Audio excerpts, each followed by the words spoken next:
Let's take a moment to dive into something that many English learners find quite tricky but extremely important. It's an issue that often goes unnoticed until someone points it out, and once you become aware of it, you begin to notice it everywhere. I'm referring to the distinction between the T sound and the TH sounds in English. These two sounds are commonly confused, especially among non-native speakers, and today we're going to explore exactly how they differ, how to pronounce them correctly, and how to practice them effectively so you can sound more natural and be better understood when you speak. What many learners don't realize is that the letters TH can represent two entirely different sounds. Though they share the same spelling, their pronunciation is not the same.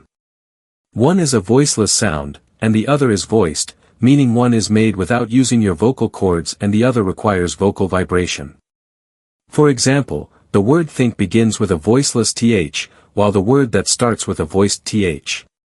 This small difference can completely change how a word sounds and how it's interpreted, so mastering both is key to clearer communication. Now let's talk about why this is challenging. In several other languages, there are no TH sounds at all, so when speakers of those languages try to learn English, they naturally substitute the TH with a sound they're more familiar with. For instance, instead of saying think, they might say tink, replacing the TH with a T. Or they might replace the voiced TH with a Z or D sound, saying zat instead of that or dis instead of this. This happens more often than you might think, and it's totally understandable because our brains want to rely on sounds we already know. But just like learning anything new, improving pronunciation begins with awareness and then comes focused practice. To make the voiceless TH sound correctly, try this simple exercise. Place your tongue gently between your upper and lower teeth. Not behind your teeth and not poking too far out, just enough that the tip of your tongue rests slightly between them. Now push air out through your mouth without using your vocal cords. You should feel the air escaping and hear a soft TH sound, like in the words think, theater, or thin. If you're doing it right, it might feel a little silly at first because this tongue position isn't very common in many other languages. But trust the process and remember that exaggerating the movement at the beginning is part of the learning journey. As you become more comfortable, the motion will feel more natural and less exaggerated. Now let's look at the voiced TH sound. The tongue position is actually the same as the voiceless version, but this time, you engage your vocal cords. To check if you're doing it right, place your hand on your throat while making the sound and you should feel a slight vibration. This is the same sound found in words like that, this, these, and though. Practicing minimal pairs can be incredibly helpful for distinguishing these sounds from similar ones. For example, try contrasting tank and thank or ten and then. Say them slowly and clearly, noticing the position of your tongue and whether your vocal cords are vibrating or not. Let's go through a few pairs together. Start with the voiceless ones. Repeat after me if you can. Tanks and thanks.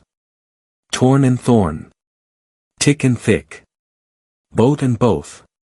Feel how the TH in thanks, thorn, thick, and both all require you to push air through without using your voice. Now try some of the voiced TH pairs. Ten and then. T's and these. Toe and though. Tan and then. These examples show how close the sounds can be, but getting them right can really make your English sound more natural and native-like. The key to mastering this is repetition and muscle memory. Just like learning to play an instrument or ride a bike, your mouth and tongue need time to get used to these new positions and movements. So take your time and don't worry if it feels uncomfortable at first. Keep practicing little by little every day. Record yourself if you can, listen back, and compare it to how native speakers pronounce the same words. There are plenty of videos and audio resources where you can hear the correct sounds. Try to mimic them as closely as possible. It's also helpful to practice in front of a mirror so you can actually see how your mouth and tongue are moving. Seeing yourself make the correct shape helps reinforce the habit. But while pronunciation is important, it's equally important to remember that the main goal of language is communication. You don't need to be perfect. You just need to be clear enough that others understand you. If you're trying to speak and you make a mistake, that's perfectly okay. That's how we grow. Making mistakes is part of learning, and every time you practice, you're getting closer to mastery. The more you speak, the more confident you become, and the easier it will be to adjust your pronunciation along the way. So I encourage you to speak as much as possible. Don't be afraid to use words with th sounds even if you're unsure of the exact pronunciation. Just by using them and being aware of how they're supposed to sound, you're already improving. English is a language that values clarity over perfection, and most people will understand you even if your pronunciation isn't exact. Over time, with enough exposure and practice, your accent will become smoother and your confidence will grow. Keep watching videos like this, keep repeating what you hear, and don't forget to enjoy the process. Learning a new language is one of the most rewarding journeys you can take. You're doing amazing, and I'm really proud of you for being here and working on yourself. Keep it up, and I look forward to sharing more with you soon.